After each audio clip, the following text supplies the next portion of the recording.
Hi friends, சாப்பாடு போட்டாச்சு.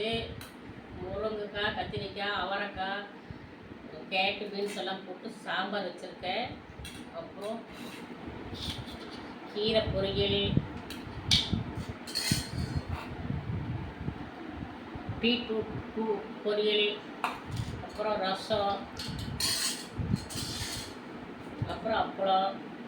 வாங்க ஃப்ரெண்ட்ஸ் சாப்பிட்லாம். நம்ம வீட்டில் இன்றைக்கி இதுதான் சாம்பார், ரசம், கீரை, இதுதான் பொரியல். வாங்க ஃப்ரெண்ட்ஸ் சாப்பிட்லாம். எல்லாமே பிடிச்சிருந்தா லைக் பண்ணுங்கள். ஓகே, பாய்.